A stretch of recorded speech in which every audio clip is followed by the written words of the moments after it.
Hi, welcome everyone. I'm Doug Davis. I'm your student science teacher this year. If you're watching this video, it's maybe you were unable to attend open house, so it's just a quick opportunity to see what's going to happen in here. So I did go to college at Utah State University in Logan, Utah. I was born and raised in Utah.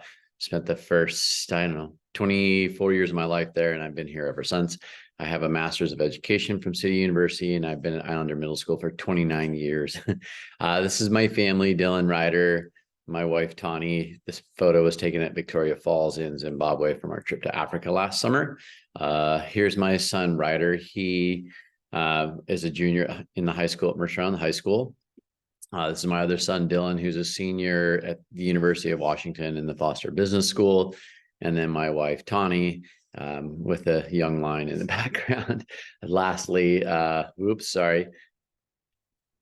picture of me with a meerkat on my head. Next up, this is our dog, Bodhi, the fifth member of our family. And we love to ski as a family. We've been doing this most of our lives. And I also love to ride and race my bike. It's my outlet.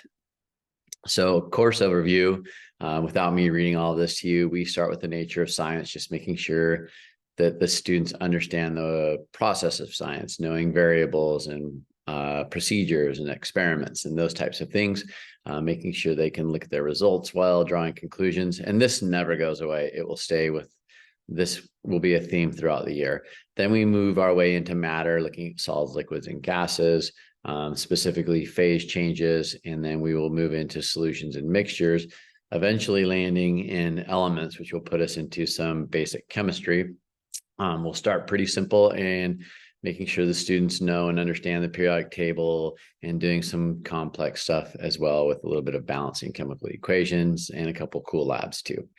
Then we move into classification to better understand the kingdoms of life on Earth and how things are organized. And then we move into cells. With cells, we spend a decent amount of time using the microscope, trying to find some of these basic cell parts and understanding what they do, looking at various plant and animal cells. And the animal cells are specifically human cheek cells. Like we don't have live specimens. And then we also use a lot of different protists. So with the cell processes, moving into photosynthesis, respiration, mitosis, and cell transport, this is just to better understand the importance of cells and what they do, which will then put us in bacteria and viruses, which is mostly a compare and contrast. What are the similarities? What are the differences?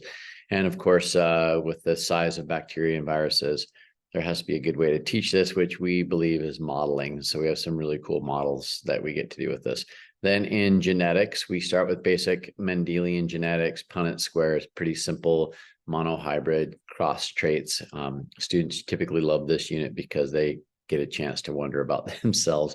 And then we move into more complex stuff with DNA replication and DNA protein synthesis. So lastly, we finish off with the unit on evolution.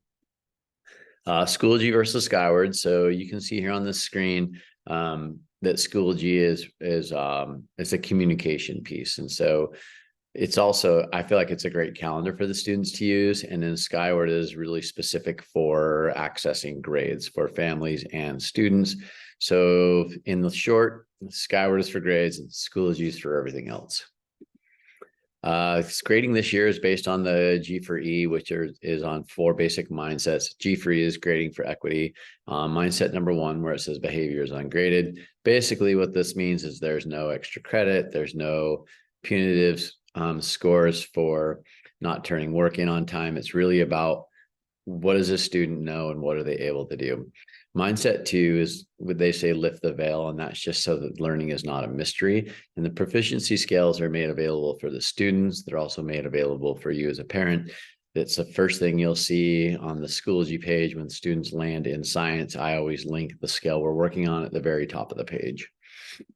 Mindset number 3 is flexible means. This just means that my job as a teacher is to find other ways to teach the material to the different students. Not all students learn the same basic way.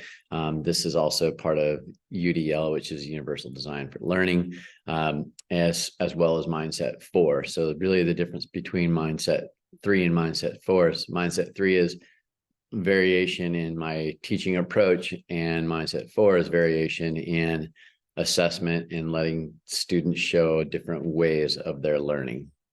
Well, hopefully this clears everything up for all of you, and I hope we have a great year, and I'll look forward to meeting you. Have a nice night, day. Take care. Bye.